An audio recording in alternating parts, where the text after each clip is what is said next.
Good evening, dear students. In this session, you are going to learn the implementation of the Java program that is related to the file input stream and file output stream classes in Java. So let's begin with the concept of streams in Java. What is a stream? A stream is nothing but a sequence of data. So these streams are used to connect the Java application with the outside world or to the physical devices. So they are also defined as abstraction because we cannot see how the data flows in and out of the application. So these are abstraction that either produces or consumes the data or information. So these, what are these physical devices? So let's see, the next slide can help you. So to understand the external devices that are used to communicate with the Java application. So you can read and write the data to the disk. You can read and write the data to the disk or the file, that is a file. You can perform the I/O operations on the file. So and secondly, the keyboard. So that is you using the standard input and output streams to read the data from the keyboard and output stream, the predefined output stream, write the data to the console, and also you can write the data to the printer and the network port or a socket. So that is we can say a stream connects the application with the physical devices. So this Java I/O system provides a number of classes to perform the I/O operations. So java.io package consists of a number of classes to perform or the input-output operations, or we can say to read the data from these devices and write the data to these devices. So the next input stream is used to bring the data. So application has to create the input stream to read the data. Always the application reads the data from the input stream and writes the data to the output stream. So the streams in Java are divided into byte streams and character streams. So some of the classes, we'll see the some of the classes that comes under the byte stream and character stream. The byte streams are the streams that carries the bytes, or they read or write the data byte by byte. Whereas the character streams reads and write the data character by character. So let's see some of the classes that are used or that come under these byte streams. So these are some of the classes. It is a buffered input stream and buffered output stream. So buffered input stream and buffered output stream are the classes that reads the data from the stream and write the data to the stream, and they uses the buffer. They uses the buffer to increase the efficiency of the I/O operation. That is, they uses the buffer, they use to intermediate buffer to store the data or to write the data. So, and similarly, you have byte array input stream that reads the input stream is used to read from the byte array, and byte array output stream writes the stream used to output stream used to write to the byte array. So then we have the file input stream and file output stream comes under the byte stream classes that are used to perform the file input output operations. So let's see the next, what are the classes that comes under the character stream. So buffered reader and buffered writer.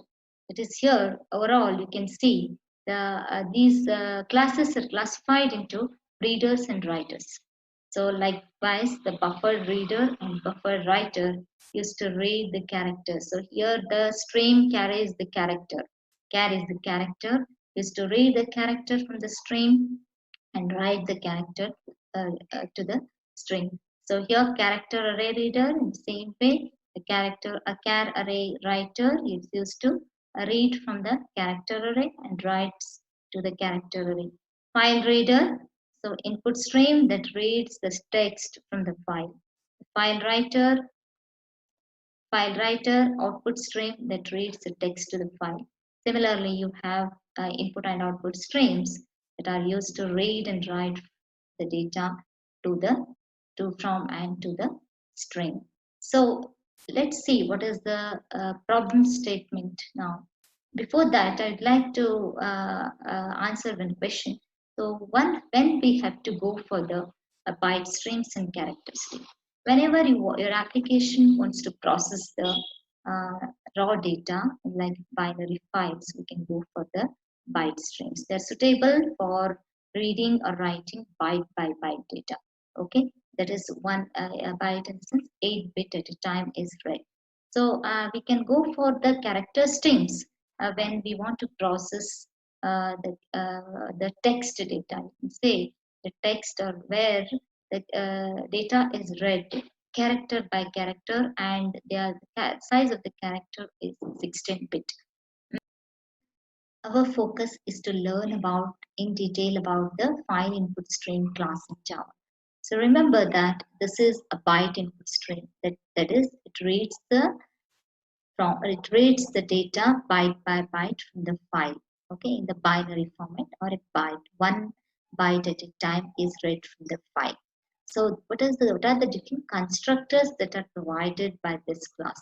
So these are the different constructors. That is file input stream file. So this is the first constructor which can take the file object and creates or returns the input stream. And the next is it takes the a string argument as a file path and returns the input string. So these are the two constructors that are provided by the file input stream class. So these are some of the methods. So the read method reads the 1 byte of data from the file and it returns an integer, returns a byte as an integer. So this method is we are going to use for the implementation of the program. So and also there are so many other methods like is available and another is the int read byte. It takes a byte array and reads a chunk of bytes to the specified byte. So that is whatever it reads into the byte, a specified byte array. And all these methods always throw the IO exceptions. Don't forget to write these methods inside the try catch block, and the catch you have to catch the IO exceptions. And these also file input stream and file input stream, these two constructors also throws the file not found exceptions. So next we go for the file output stream. Next is the file output stream class. So this is the byte output stream that is used to write the bytes to the file. So byte by byte are written to the file. So these are the constructors that are provided by this class. First is the file output stream, so which takes the file object and returns the output stream. Then second is the file output stream. So it takes another additional argument along with the file object, a boolean value that is true. If it is true, so you can append to the file. If it is false, so you cannot append. The data will be overwritten to the existing one. So then the third one is the file output stream, which takes the string argument as a file path.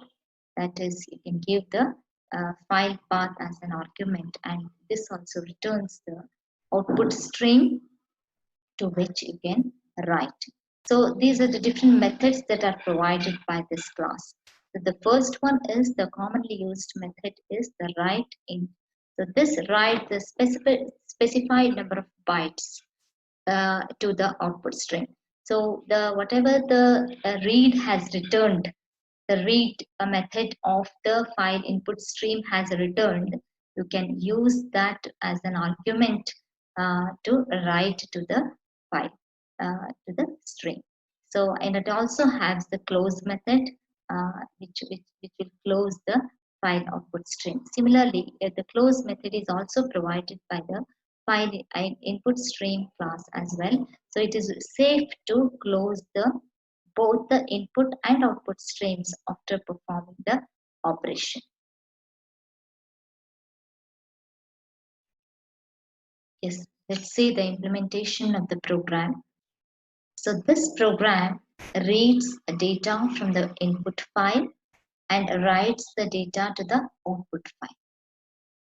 So using the FileInputStream class and FileOutputStream class. The FileInputStream class is used to read the data from the file, and the FileOutputStream is used to write the data to the output file. So the first and foremost thing you have to do here is to import the package as we discussed. So the java.io package consists of these classes. So our program has to import java.io. That is done in the first line of this program. Then the next thing is to create the input file. So input file, a text file has to be created in your in any of this in any of the directory. So and you can give any name. You can type some of the text there over so that you can read that text and write to the output file. So here the first thing to create the objects of the file input stream and output stream. So here we have created f in and f out are the streams. So that initially they are initialized to null. So next is to use the constructors of this class. So as we discussed in the previous slides, so we are using the string name, that is we are passing the string as an argument to return the or to create the input stream. So our file is present in F drive with the directory mca java input.txt. Input.txt has to be created in this directory, and then F out. So we have to just specify the output file. You need not to create manually. So automatically the IO system will create the output file and writes the data into it. And also I have given it to true. That means we can append this file. So since these two throws the file not found exceptions, so we have to catch the exception, file not found exception, and you can give the appropriate error messages to the user if the operation fails. Error opening file. So the next step is to perform the read operation. So again, as I told you, the read and write methods of these classes throws null pointer exception and IO exceptions. That's why we have to enclose these into the try catch block. The first here is, you can see here byte by byte, as I told you, the read method of the input stream. Here it is, f in is our input stream that is created in the previous step. So the method is used to read one byte and it is returning an integer. Okay. So if it is not equal to -1 means it has read something. So we can write now. We can write using the write method of the output stream f out, which we have created in the previous step here. So we can pass this I to the the write method. So this is written in the loop. That is, we are reading one byte at a time from the input file and writing one byte at a time to the output file. So this loop continues. This loop continues until the end of the file. So that is, it returns -1. That is, read method returns -1 when it fails to read anything from the file. So it will read, and this loop performs the read and write operations. So as I told you, these methods throws IO exceptions. So we have to catch the IO exception with the appropriate error message, that is unable to perform the IO operation or IO operation is failed. Finally, once the IO operation is over, we have to just close the input and output streams by using the close methods of both the classes. So this is all about the implementation. So about of the lab program that is write a Java program to use that uses the file input stream and file output stream. Thank you.